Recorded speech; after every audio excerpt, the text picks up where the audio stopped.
Hello, everyone. Welcome back to another amazing edition of the Double Dribble Show here on the Bruce Sports Network. My name is Mitch Vomhoff, joined as always by my good friend and colleague Jimmy Carlton. Boy, is it a great week for sports. I mean, we're talking about, we got the Masters going on, Major League Baseball just kicked off, the NBA is winding down its playoff race, which we will get to in a little bit. Aaron Rodgers and Olivia Munn broke up. I wasn't going to bring it up on the show because I know that event has been covered very thoroughly on some other shows here on the Bruce Sports Network. But yes, it is either a sad or a very happy day for Packers fans, depending on your perspective on whether professional athletes can maintain relationships or not. Mm-hmm. But yes, you're right. That's a very landmark day, and it was all her fault. Yeah, probably. I think that's the conclusion we're all going to reach. So, but Jimmy, how are you doing this week? I'm good. I've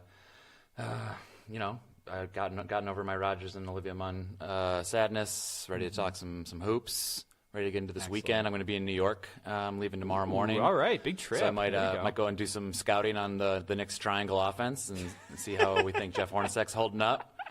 But and I'll report. I'll have a full report when I get back. Excellent. I await your breakdown because it's a business trip. I've been listening to people talk about the triangle for about 10 years now, and I still don't really get it. But hey, Phil Jackson's a wiser man than I. 1997. It's coming back. 1997. Yes. But don't worry, you don't have to be sad much longer. We're going to kick off the show with another example of why I love the NBA, really, because you get gems like this. Local TV ads featuring NBA players have been a joy for a little while. The Spurs have a legendary series with the retailer H-E-B down in San Antonio. And we have a gem coming straight out of Denver from their most improved player candidate, Nikola Jokic. It's great. Just let's play this and we'll talk about it. Why did tomato blush? Because he saw salad dressing. Brilliant. Perfect. It's this, and obviously, it's like an ad for a local car dealership or whatever, but his delivery is exactly what you want. He's a gigantic Serbian fellow, and he is deadpan, and he smacks a toy truck out of the way. I actually brought my own lame dad joke. Yes, yeah. We should say this is the I don't even know if we can call them dad jokes style. anymore. Like, are dad jokes dead now that Nikola Jokic has just taken over? I don't. Are they now just going to be referred to as 7-foot Serbian basketball player jokes? I would refer to Nikola Jokic as my dad, so we can say that's still, even though he's technically younger than me, whatever, my giant European basketball dad has good jokes. So, yeah, but you were moved by this spirit. I was. And in honor of my dad, we can call this one a dad joke. Sure. Anyways. Yeah. Shout out. It goes a little Mr. something Carlton. like this. What goes ha ha ha thump? I don't know. What goes ha ha ha thump? A man laughing his head off. Shout out, Mr. Carlton. We got some audio drops to put in there. Studio audience cheering and deliriously laughing and happy. It's just the sad trombone. That's all it is. So, anyways, that's all right, that's how we're starting today. It's a Friday. And honestly, all right, there we go. Thank you to our studio audience. Woo. Very good. I'll be here for the next 45 minutes or so, not all night. But honestly, like I said, like this is part of the reason we love the NBA, and we've talked about it before. But it's just these guys know how to have fun, and like there are silly commercials in other leagues, but between the deep scoop on peanut butter and jelly we had a couple weeks ago, between silly commercials, it's just the NBA knows how to have fun with itself, and I really appreciate that. It's never been more fun than down the stretch. It's funny to say like we're at the end of the season because we're at the end of the regular season. We've still got 2 more months of basketball. Yeah. We've got a lot more to dive into and to keep people's interest, but we are now in the last week of the regular season. Yeah, it is, playoff chases are winding down. We have most of the playoff season decided, but a little bit of mess that we're going to get into in a little bit. But first, we have a couple of headlines that I pulled that I really want to talk about. First off, last week we mentioned that I really love milestones. We talked a little bit about the first free agency rumor, which was Gordon Hayward going to Miami. which is really silly at this point of the year. Obviously, when we still the Jazz are going to go into the playoffs, they're not even out of it yet. There's no reason for Gordon Hayward to think about leaving. But it was a milestone, and this week we have another milestone that really speaks to me that I've utilized heavily in the past, but maybe not so this year. You're a big fan of this. I'm a huge fan of the NBA lottery, and ESPN this week put up their official lottery simulator. So you can go to ESPN.com, look it up, and run the numbers as many times as you want until your lottery-bound team comes up with number 1 and Markelle Fultz. Right. Interactivity is huge. You got to have an interactive element when you're a media behemoth like ESPN. They saw the success over the last 10 years of the trade machine. Mm-hmm. They're like, people love this stuff. Let's just keep producing stimulating machines at some point there's going to be like the collective bargaining agreement machine, and we're just going to, we're all becoming robots basically. Yeah, I eliminated the salary cap just to see what would happen, stuff like that. But I love this thing, and obviously as someone who has followed the Milwaukee Bucks very closely in the last couple of years, the lottery machine has gotten heavy usage from me. I would sit through hundreds and hundreds of cycles until finally. Can you tell people a little bit about how it works? Yeah, so basically the lottery machine takes each team's odds each team's number of ping pong balls as it happens in the real NBA lottery, calculates those into a percentage chance that you're going to get a given position in the lottery, first, second, third, all the way down to 14, 15, and then just rolls those numbers and to see what happens. And it's a great way to pass the time, because if you're looking at things like well, if you're like me, it's a good way to pass the time, let's say. But it's a good way to look at, so the Lakers own a pretty heavily talked about protected top 3 pick in this draft. And if it ends up outside of the top 3, then the Philadelphia 76ers get it. So you could see what happens if the Sixers end up with then this actually happened to me on my second roll today, where because of course I was playing the lottery machine, but where the Minnesota Timberwolves, shout out to my Timberwolves friends, ended up with the number 1 overall pick, and the Lakers slid out to number 4, so you ended up with a situation where the 76ers get back-to-back picks at number 4 and number 5. And so it's really great to see an illustration of kind of how the lottery can play out. And while they don't really vary who they're projected to be picked at that point, it's still super interesting to see all the permutations that can occur. Well, and you can find mock drafts galore elsewhere, even if they aren't connected to the lottery simulator. Yeah, totally. The interesting thing about this lottery simulator, all jokes aside, is that it's unique with the NBA that they've been able to build this cottage industry, a sub-industry within the draft, right? Professional sports, nobody owns the draft like the NFL draft. It's this huge production. It's this huge event. It's a moneymaker. And MLB and NHL a little less so. But with the NBA draft, with the lottery component, there's a subsidiary of the NBA draft, which is the lottery, that drums up all this excitement and attention and focus and planning, even in advance of the actual draft and the selection of the players. So ESPN obviously capitalizing on the fact that people are going to go nuts and be excited about the lottery, which is just, as you said, picking up ping pong balls out of a machine. Why not give them it's something? It's like bingo night at the VFW. I mean, when you break it down, really. But yeah, totally. And I actually do have to give a shout out to Tankathon.com, which is kind of the original lottery tracker. Those guys were doing it even before ESPN. So if you really want to see all the detailed stats, the updated tanking rankings, go to Tankathon.com. Those guys are great. Good way to keep fans and teams that are terrible somewhat relevant and interesting going down the stretch of the season. Yeah, totally. And there's obviously the debate that people have all the time about teams tanking and trying to secure that best draft spot. But yeah, if you want the up-to-date information, that's where you go. One team not tanking, the Oklahoma City Thunder. They sure aren't. The Thunder are headed for a playoff spot. And they're doing anything but, at least one guy on that team is doing anything but not trying to win. Yeah. Russell Westbrook, obviously a guy we've talked about, MVP candidate for sure, almost a lock to average a triple-double this year. Also almost a lock to beat Oscar Robertson's triple-double record, which he's currently tied for, and he fell 1 rebound short the other night against Memphis.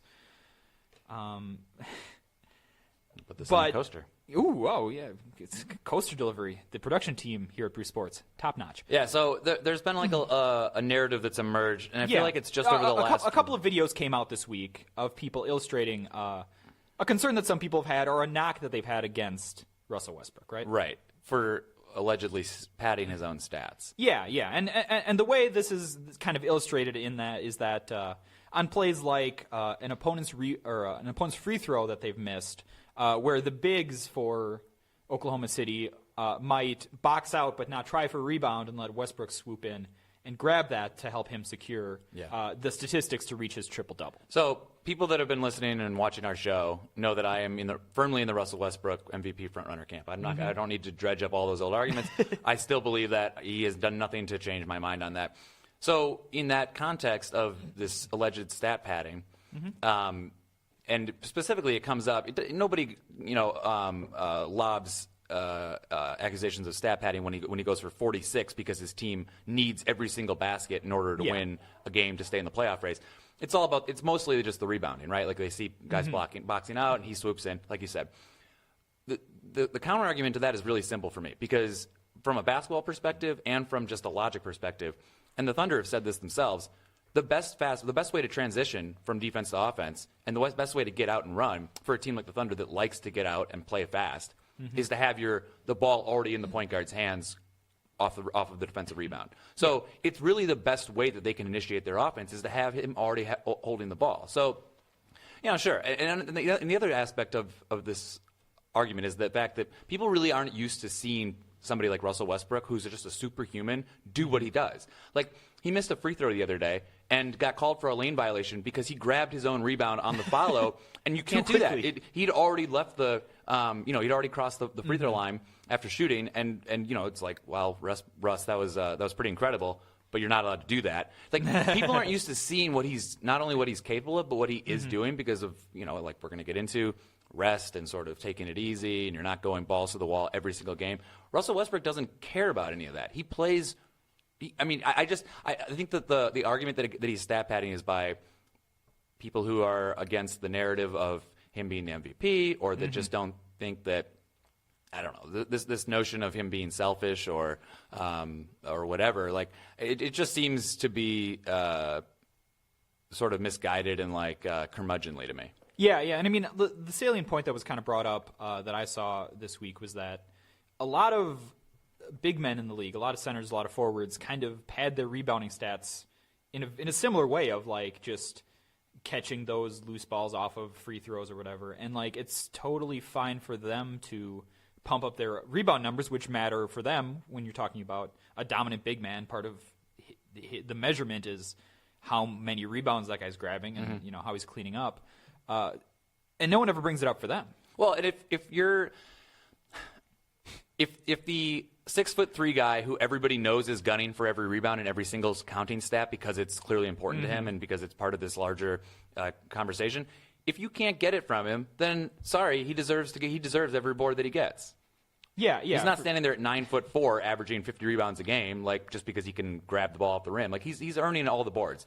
And thus ends my latest weekly Russell Westbrook diatribe. This has been Jimmy Defends Russell Westbrook for the 5th consecutive week. The real hot take on this, that Russell Westbrook is a good MVP candidate. I don't know. We're going to fight about this. No. Yeah, I know. I mean, and for the record, I'm also still on the Russell Westbrook is going to get MVP train. It's just the allure of the triple-double is too much. If you want to argue that those are arbitrary numbers because they're round, like that's fine, but... We've cared about stats for the entirety of sports. Yeah. We can't stop caring about sports stats now just because somebody's doing something that we, for 40 years, was like, this is incredible, it's unprecedented, there's no way somebody can do this. And now it's like, well... it's just a rebound and a half more than James Harden. Yeah, exactly. That's the point. We've been counting stats in that way forever. Yeah. It is a number that matters, just like in baseball having 500 home runs or 300 wins. Like these numbers matter because we've given them meaning. He's doing it. There's no reason to knock him for it now retroactively. Yeah, for sure. Moving on a little bit. This is a little note I had because I got to watch the the NBA Sidecast on ESPN the other day, which is basically, I don't know if anyone out there is familiar with the True Hoop network, which is ESPN's blog network. They had a couple, probably 4 or 5 of the kind of longest lasting alumni of the True Hoop network, kind of in a picture-in-picture setup, along with the Milwaukee Bucks versus Oklahoma City Thunder game, and just kind of having guys like Brian Windhorst, Rachel Nichols, Tom Haberstroh, a couple guys like that, commenting on the game while it was in progress. And I personally think that's a super interesting way to kind of provide commentary in a different manner than just the normal the normal play-by-play and color guys do. But just wondering, Jimmy, if you caught any of that and kind of what your thought is on a new package for the basketball broadcast. Yeah, I didn't watch it. I know about it, and I sort of understand the thrust of why ESPN's doing this, and I think it's part of a larger theme with broadcast networks trying to offer, sort of trying to round out their content and their offerings as much as possible. You know, if people want #EmbraceDebate, you got a full debate and argumentation and whatever and analysis into that broadcast. The NFL has experimented with this. We've had this with the NCAA, with bowl games. We've had this in soccer where. Especially with ESPN, where they have their family of networks, they can have these subsidiary channels. That, and I know this is not that because it's not broadcast, but they can sort of provide auxiliary content around the main game. And I've never really been drawn to it myself. I don't really ever find myself like watching the Super Bowl sideshow where it's just a bunch of guys sitting around a table talking about the game that I can be watching. But I understand the need for it. I understand some people are interested in it and want that extra avenue into the game. Yeah, for sure. I thought it was a super interesting experiment, and obviously as coverage of sports kind of gets more casual, I mean, we just end up with like dudes like you and me sitting here in button-downs and T-shirts instead of wearing suits at an actual like news desk. It's kind of an extension of that trend in the kind of the blog culture, the informal nature, and I'm a huge fan of it. I mean, I caught about the first half of it and went back and watched the rest of it afterwards.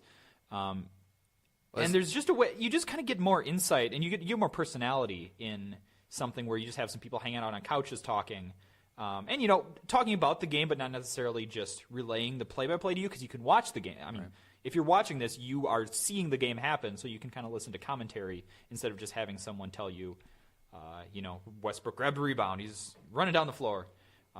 It's a little bit more freeform than that, and I really appreciate it. It's a nice offering, and I'm glad that it's available if you seek it out. What we don't want, I mean, I think it's good to keep that separate from a broadcast because we saw, I don't know if you watched the game with TNT, they've been experimenting with having sort of players come in and do play-by-play. And last week we had Brent Barry and Derek Fisher doing the play-by-play of an entire game. Usually it's part of a game or they've got a play-by-play guy with a couple extra analysts or color guys.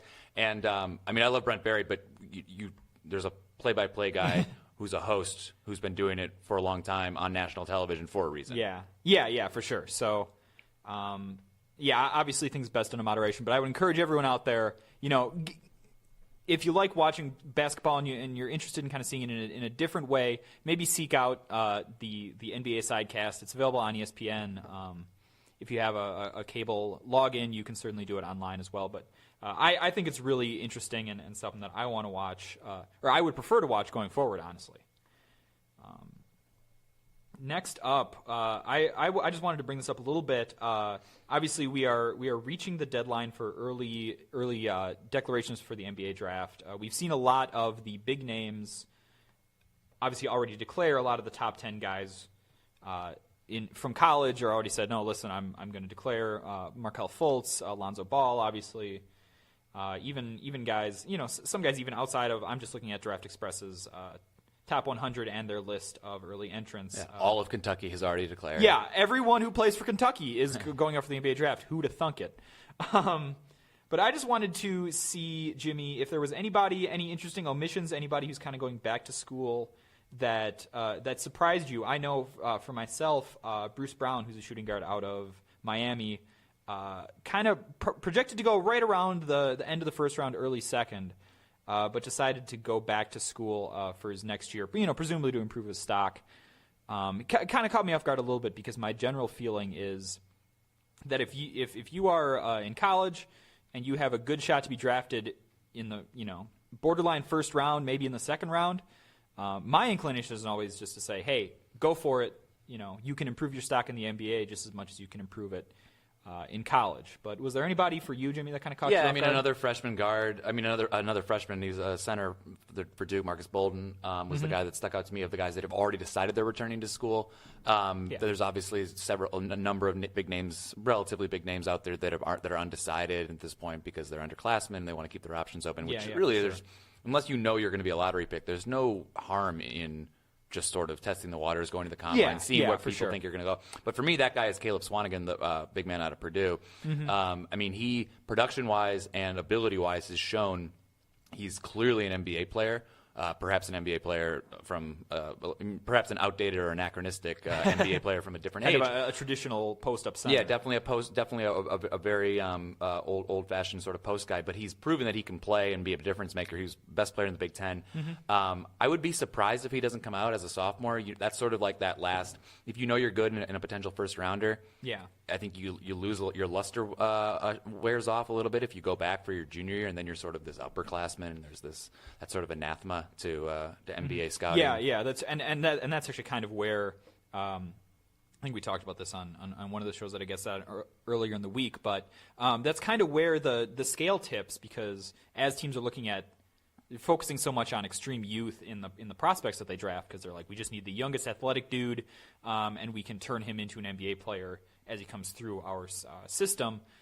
They start to have a couple more questions about older guys, which is why I think guys like Josh Hart out of Villanova, Frank Mason out of Kansas, even though Frank Mason is probably like National Player of the Year, he's a borderline draftable player at this point for a lot of people because he's already 23 years old, 4-year player at Kansas. A guy who like probably has the skills to play in the NBA, but everyone's looking so much at upside that his stock just kind of fell off by virtue of him being so old. Yeah, and it's interesting because this is a little bit sort of localized and inside Wisconsin sports, but I think these names are well enough known. I mean, Malcolm Brogdon, who we've seen all season for the Bucks, comes out the same thing. Yeah, comes out at 23, 5 years in college, and he's extremely polished. He fell to the second round probably because of that reason. I mean, his draft stock dropped because he was older.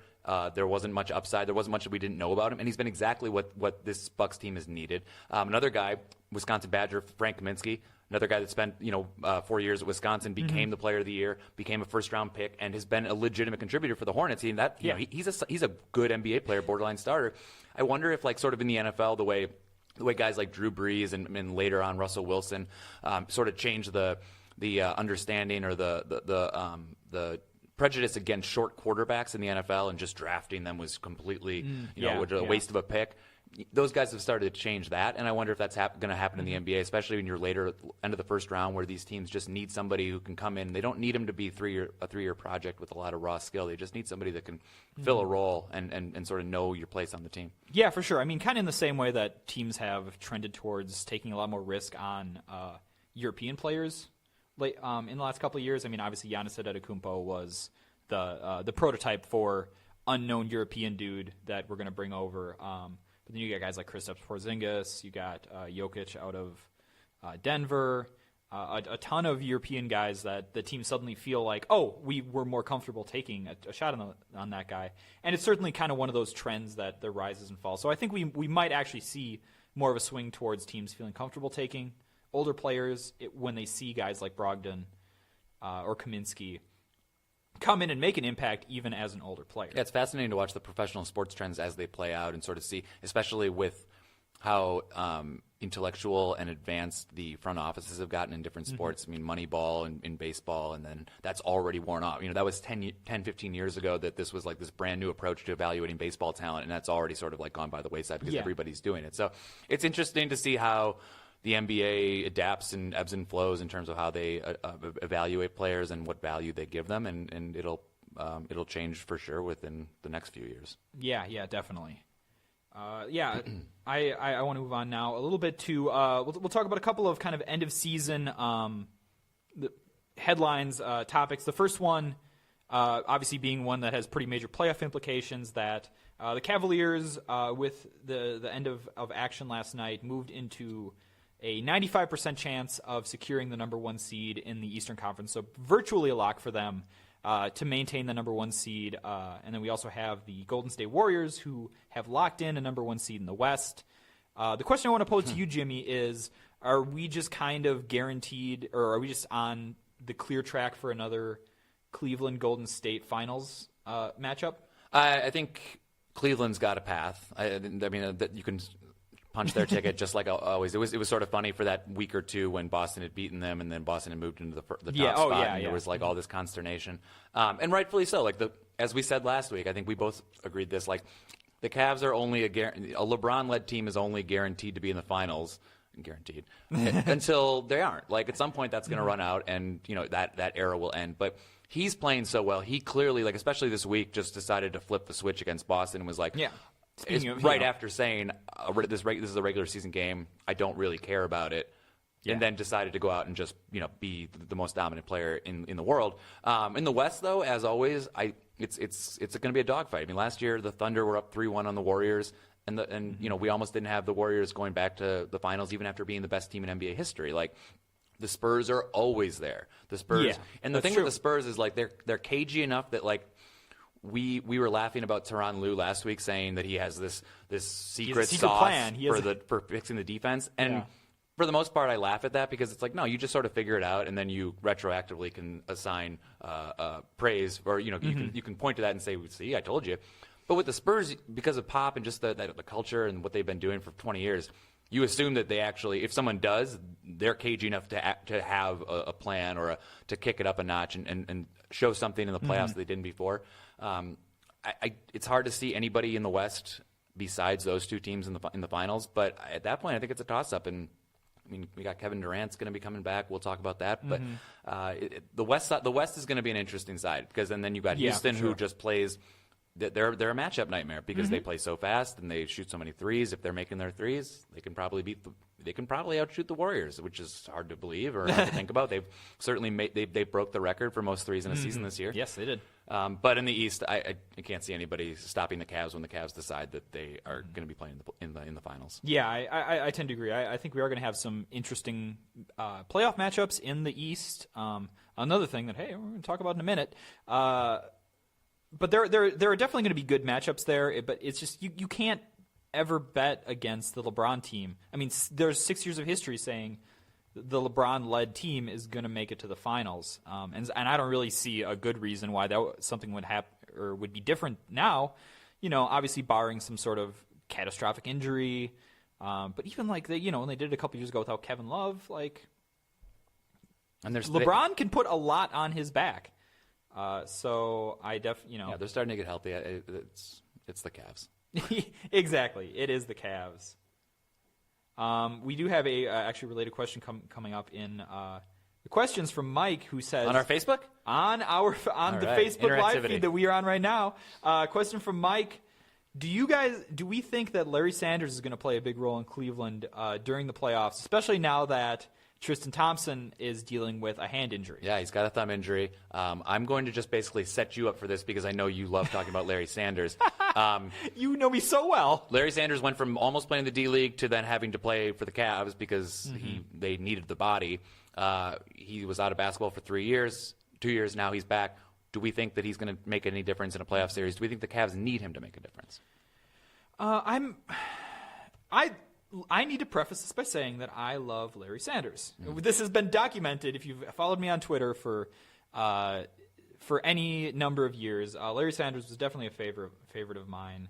But it's just so hard for me to see a guy coming from the troubled spot that he was in. He had a couple of up and down seasons at the end of his Milwaukee tenure, and then stepped away and seemed pretty content without basketball. To all of a sudden come back in and make an impact with the Cavaliers. And even, granted, they probably are going to hold him until the playoffs and get him more time to integrate into the team. But he's not playing hardly at all for Cleveland. And I just really struggle to see where he's going to show up. And he totally could have one of those vintage Larry Sanders, like, I put up 7 blocks and 8 points because I can't catch a ball. And he doesn't need the ball to make a difference, which is the only reason why I think he knows his role, and he knows on that team they don't need him to do anything besides board and block.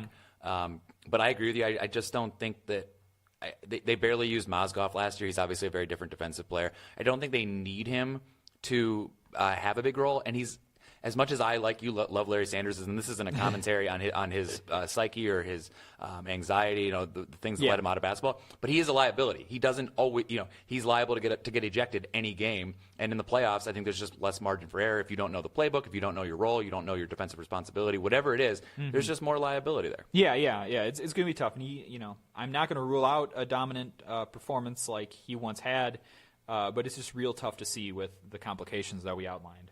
Yeah. But I do want to shout out Mike. Thanks, Mike. Who asked it for me, and I really appreciate that. Also, shout out to Grant, who is still asking me for more Steph Curry.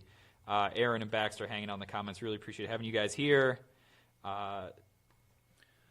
So Adam Silver, the commissioner of the NBA, had a news conference today coming off of a Board of Governors meeting. So basically a planning meeting with the people that make the decisions in the NBA and rules and protocols. And actually a really interesting one. A lot of news came out of it. Adam Silver is one of the most transparent. He's very open about what he's trying to do with the league.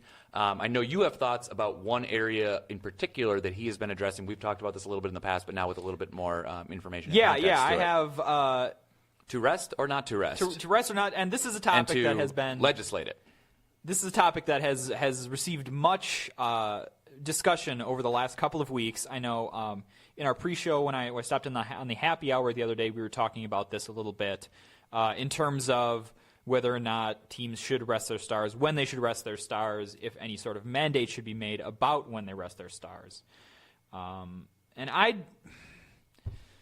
You guys, I'm getting real frustrated with this notion that the league needs to intervene and tell teams when they can rest players and when they can't. Because it's a lot of people, probably rightfully so, view the NBA as kind of an entertainment product, right? In that the argument is made that when I go to a game, I'm going there to see these stars. And the team might even be marketing these stars to me as someone I want to go out and see. And so when a guy like LeBron James rests, or, even when the Cavaliers rest LeBron, Kyrie Irving, and Kevin Love all at once. Especially in those situations. You might feel robbed or cheated of the experience that you were sold, or the experience that someone said you were going to have. Someone on a marketing team was put up this thing. Hey, come see, especially if you're a fan of the other team, and this is your chance to come see LeBron James play at the FedEx Forum in Memphis or whatever, and you only have one shot to see him. And I do get that. I understand that people want to go see stars, but I personally see the league as a competition product, not an entertainment product. And as a part of that, I really do firmly believe that teams need to do what is best for them to compete. That when you look at the long term, the best move for the Cavaliers is to have LeBron James fresh and healthy for the NBA playoffs and not risk him being hurt in a relatively meaningless regular season game. So fans can totally be disappointed. I get that. You want to see the stars play. But myself as a fan, I want to see the stars play in the most meaningful games, which are the ones in the playoffs, which are if Cleveland gets to the finals. I want to watch LeBron James play in the finals all the time because, as last year's finals showed, he goes to even a completely different level than he does when he takes over in the regular season. And so to look at something like this and say, well, the league needs to legislate that teams can rest players at this point and not at this point, or not for nationally televised games, or one of the ideas that was bandied around was that teams can only rest their stars for home games.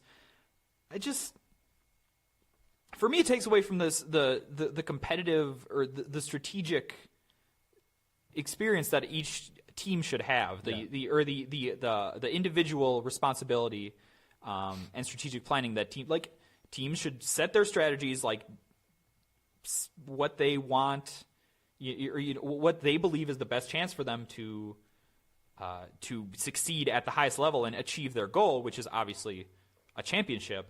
And just, don't interfere with that. Okay, yeah, and I agree with you to some extent. I don't think it's an overreach. I think that right now, the tenor and sort of the fever pitch of the conversation has reached a point where obviously the NBA needs to address it, because they can't just sort of say this isn't, like what you're talking about, that this is a competitive issue. It's not an entertainment issue.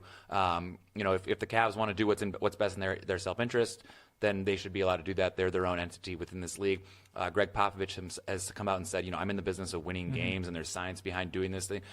Fair enough. But you're still selling this product, right? The fans and the TV and the ticket money is still what is propping up this incredibly huge, vastly, money-making, huge revenue, and growing sport.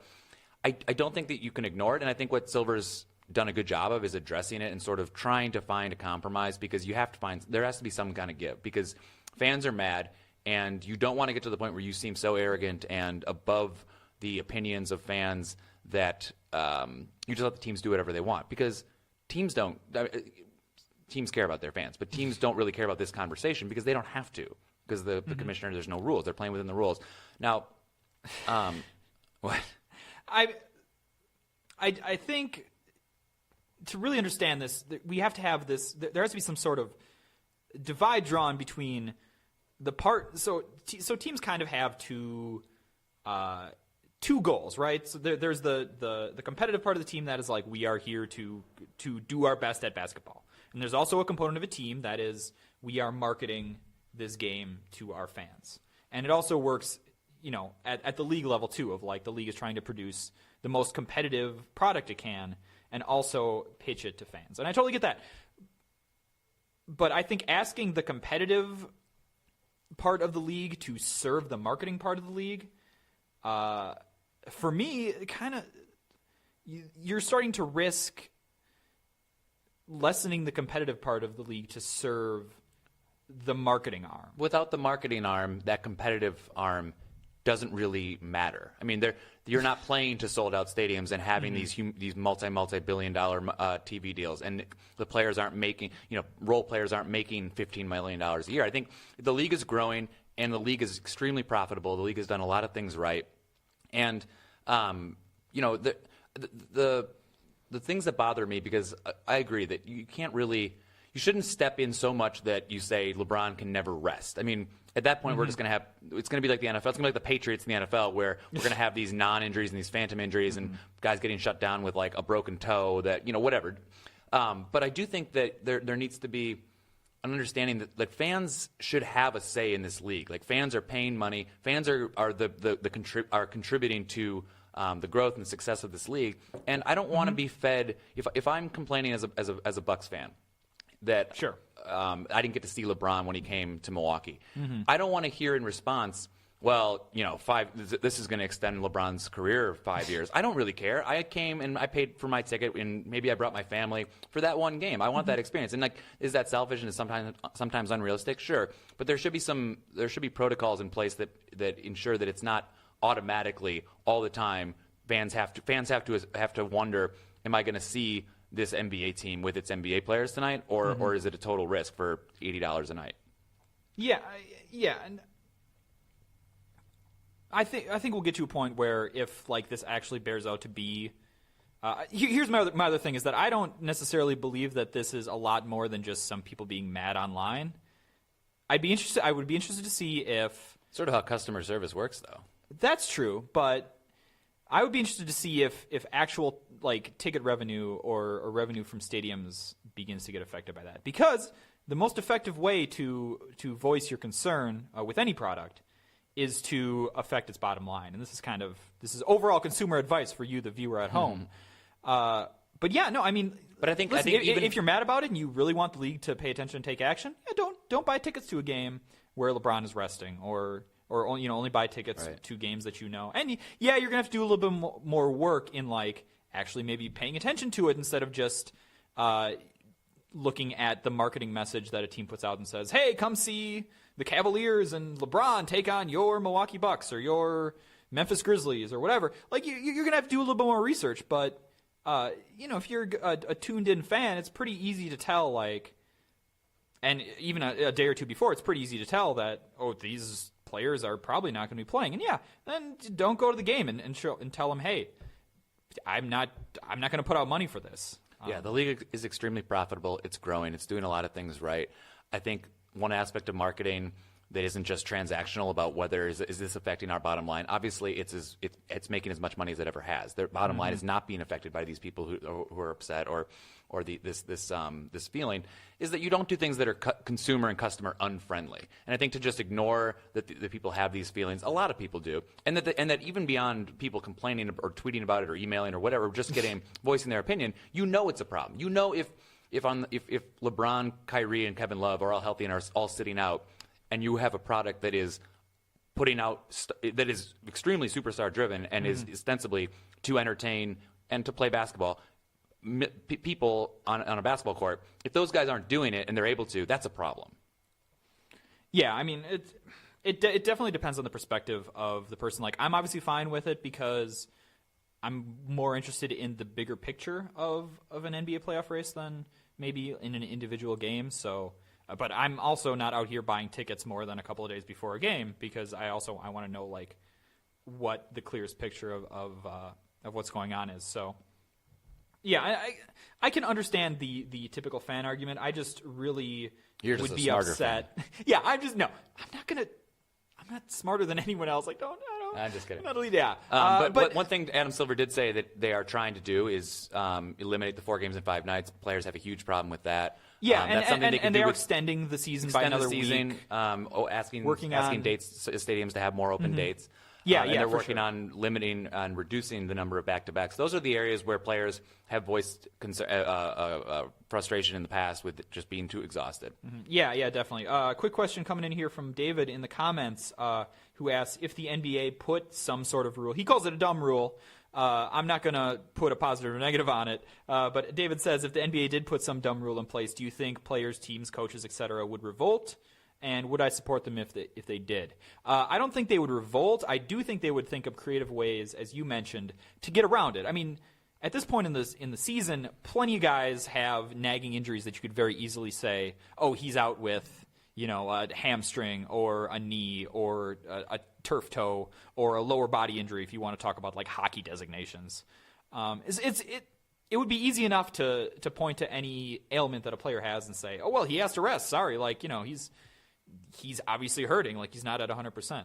And I honestly do think, like, if you put in rules like that, teams are just going to find ways around it. Yeah, but the rules need to be in place because you need to have some kind of protocol and structure around it. You can't just let teams do whatever they want. And having said that, I think that one thing that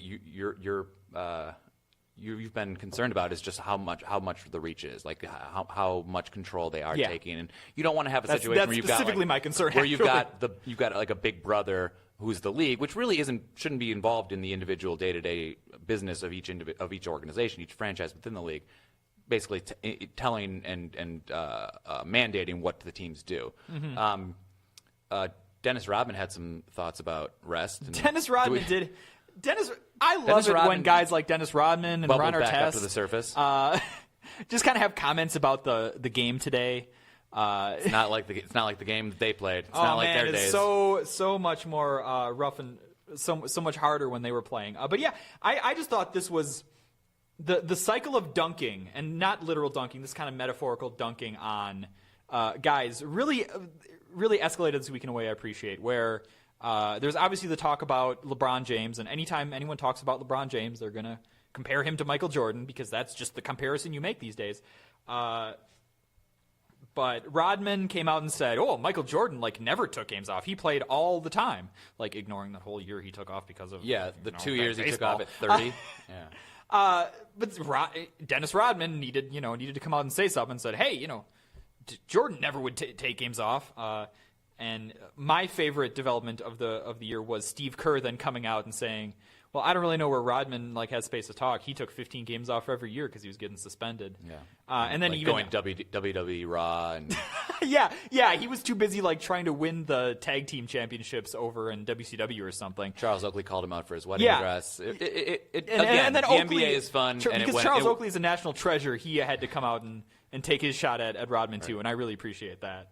All right, should we get into a lightning round of Make or Miss? We probably should. We went long, but I really had some things I had to talk about with the rest. So yeah, let's do some Make or Miss right now. Okay, you're up first. The Warriors are making the right decision by bringing back Kevin Durant, who is supposed to play tomorrow. He's been cleared. He's been practicing. He's supposed to play.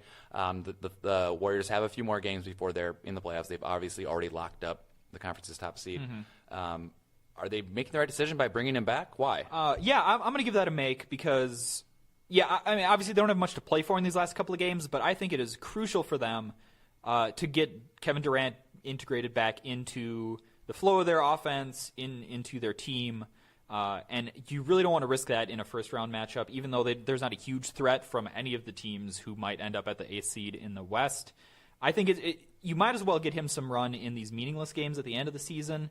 And obviously they're going to be smart with him. They're going to be cautious. They're going to make sure he doesn't hurt himself again.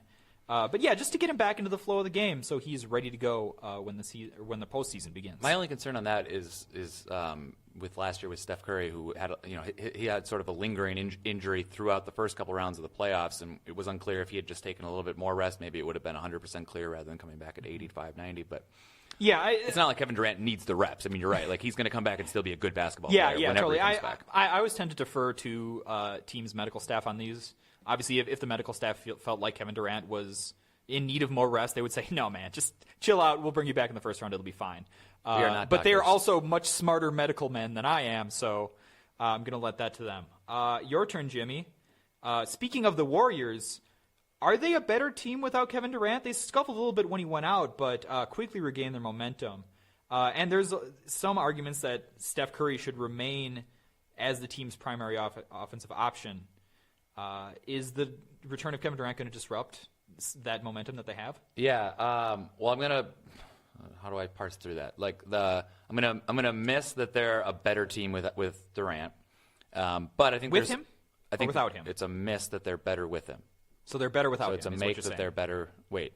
No, it's a make that they're better with him, obviously. Okay, all right. Just, hey, man, this is make or miss. Anything could happen. Triple negatives there. No, but I think there is some nuance to it.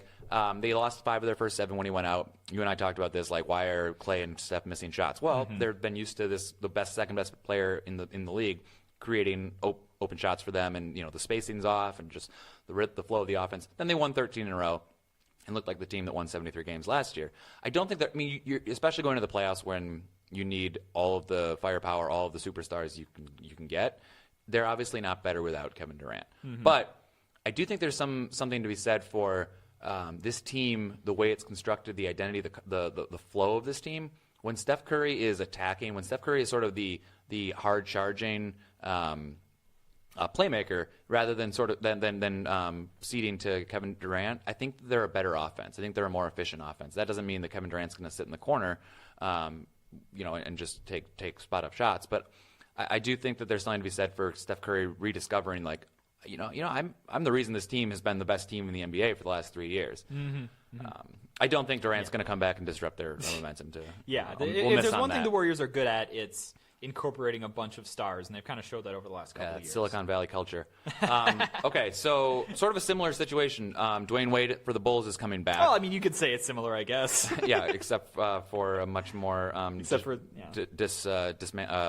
fragmented team that it doesn't really know how to figure itself out. But the Bulls are coming back the Bulls are bringing Wade back. They've been 7-4 without him.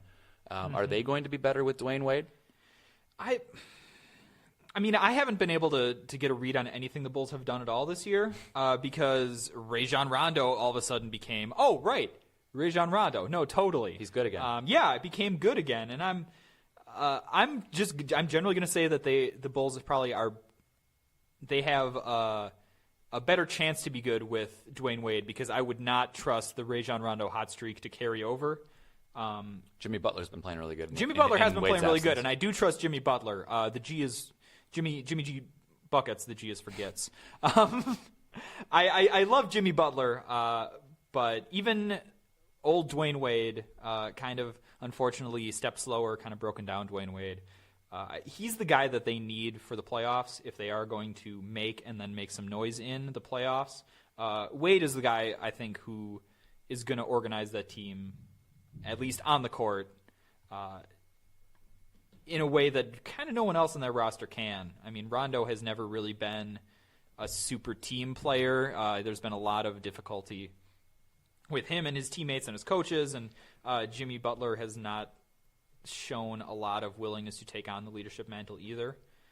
So I'm definitely going to say that the Bulls are better. They have a better shot in the playoffs, let's say, with Wade than without.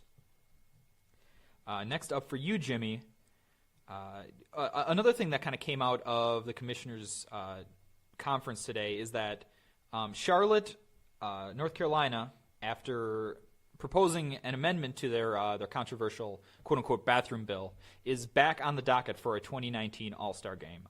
Is this the right call, make or miss? That they're considering Charlotte? That they should consider Charlotte. Yeah, it's a make. I think that the NBA did an incredible – I mean, I think it was awesome to see the NBA take a social political stand like this. You just don't really – again, one of the things that makes the NBA a little bit different, they have a perspective on things like this, and at least they – agree or disagree. It's nice to sort of know where they stand. The bill has been amended. It's not a gender discrimination bill anymore. What the NBA now is, and credit Adam Silver for this as well. He's giving the situation some nuance. He's not saying, "Oh yeah, absolutely." That now they took care of that bill, and we'll go ahead and throw you guys the All-Star game. He in his statement, he said, we want to make sure that all of the facilities, all the venues that are sort of auxiliary around the NBA All-Star Game, all the things that fans and players and the media are going to be interacting with aren't going to be experiencing any discrimination. And Charlotte's going to have to resubmit their application, bid just like everybody else. But you're not going to just blacklist this city now that the reason that you took the All-Star Game away is sort of is being re-examined. Mm-hmm.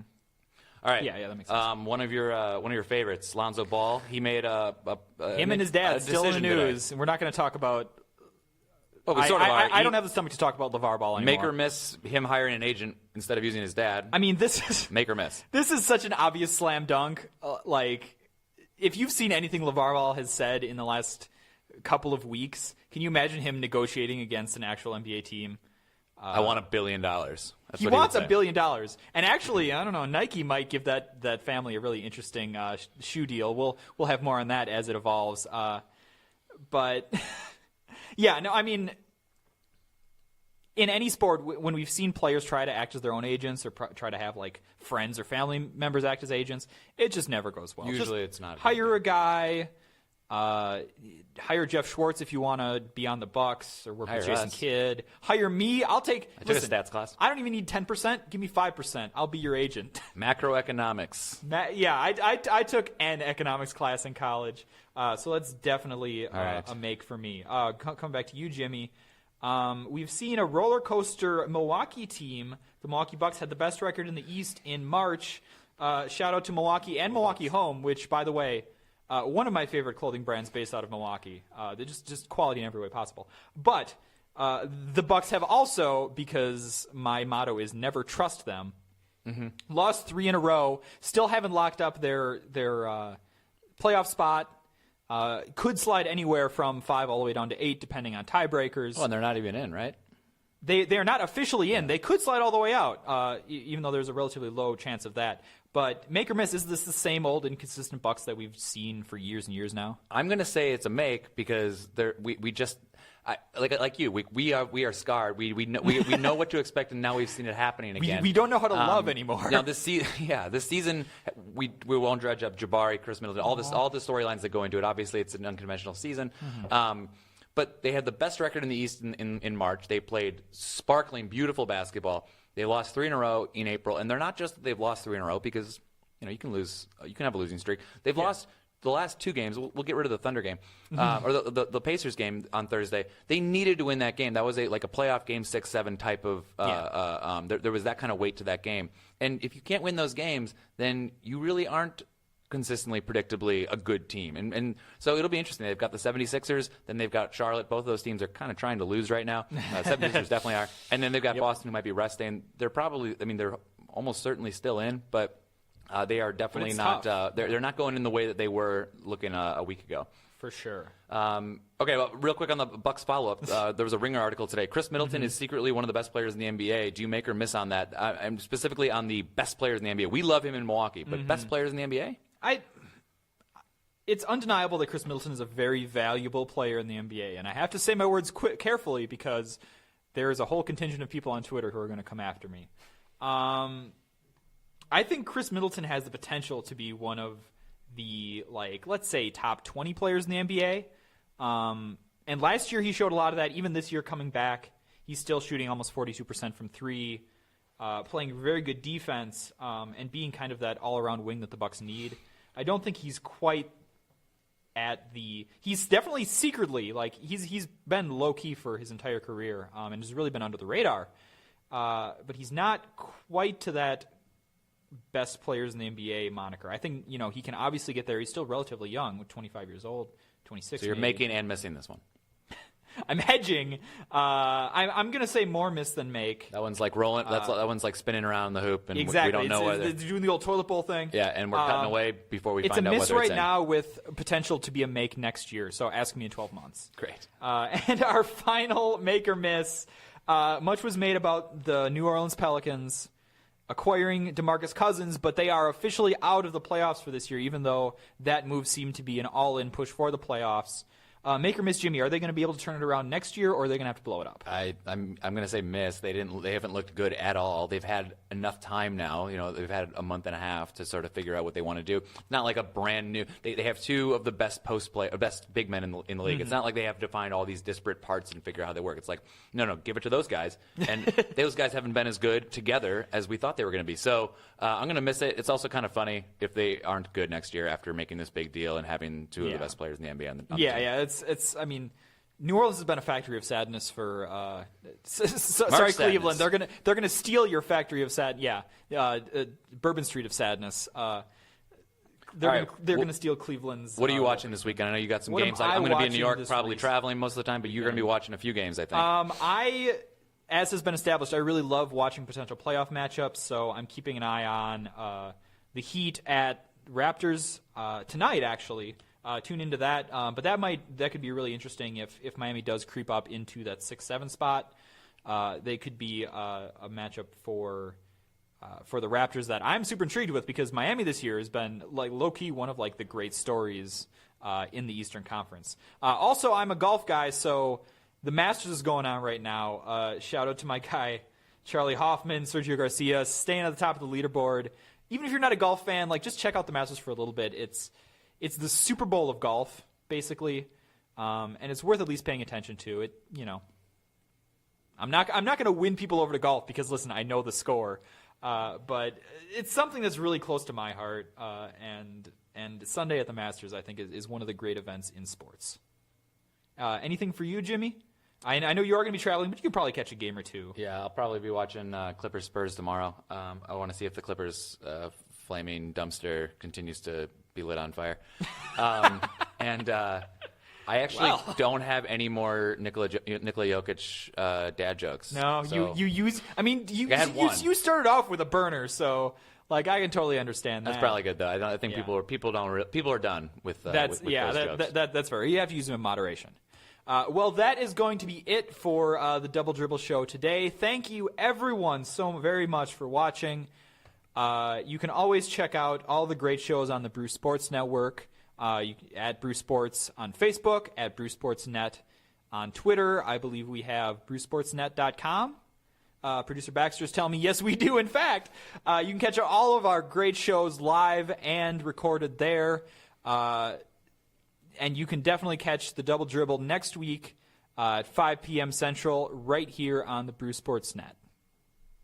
Have a great weekend, everyone, and we will see you later.